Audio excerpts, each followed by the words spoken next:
Terdakwa I Gusti Ketut Mustika dan R. Rulik Setiahadi yang tersangkut kasus penggelapan dana Yayasan Dianapura dinyatakan terbukti secara meyakinkan bersalah melakukan penggelapan dalam jabatan. Mustika yang merupakan mantan ketua yayasan divonis 1 tahun dengan masa percobaan selama 2 tahun. Sedangkan terdakwa Rulik Setiahadi, mantan bendahara yayasan, dihukum penjara selama 2 tahun.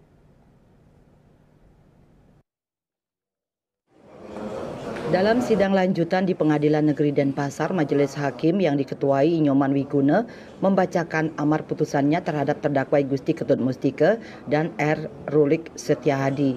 Dalam amar putusannya, kedua terdakwa dinyatakan terbukti secara meyakinkan bersalah melakukan penggelapan dalam jabatan melanggar pasal 374 KUHP. I Gusti Ketut Mustika yang sebelumnya menjabat Ketua Yayasan Dianapura divonis 1 tahun dengan masa percobaan selama 2 tahun. Sedangkan terdakwa Rulik Setiahadi, mantan bendahara yayasan, dihukum penjara selama 2 tahun. Putusan hakim terhadap terdakwa Mustika lebih ringan dari tuntutan jaksa sebelumnya. Mengadili 1. Menyatakan dan 1. I Gusti Ketut Mustika SOS MM dan terdakwa 2 Setiahadi SK MSI terbukti secara sah dan meyakinkan bersalah melakukan tindak pidana secara bersama-sama melakukan penggelapan dalam jabatan sebagaimana ditetapkan berlaku.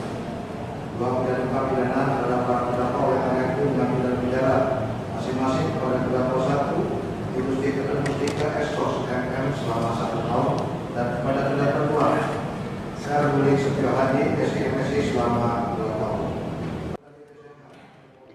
Sedangkan menanggapi putusan Majelis Hakim, Ketua Tim Kuasa Hukum Yayasan Dianapura, Agus Tekom Baba Asa Korasa Sonbai dan Joni Riwu menyatakan pihaknya merasa kecewa. Putusan hakim tidak mencerminkan rasa keadilan. Dalam putusan hakim menyebut kerugian korban sebesar 900 jutaan rupiah. Padahal berdasarkan bukti hasil audit, kerugian mencapai 25 miliar rupiah. Namun, hal itu tidak dianggap oleh Majelis Hakim.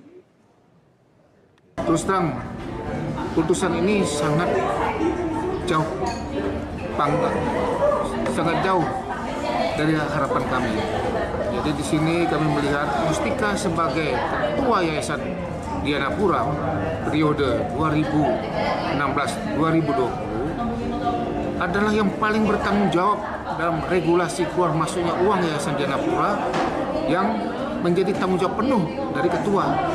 Sedangkan Rulik terdapat 2 hanyalah bendahara yang memasukkan uang atau mengeluarkan uang dari yayasan.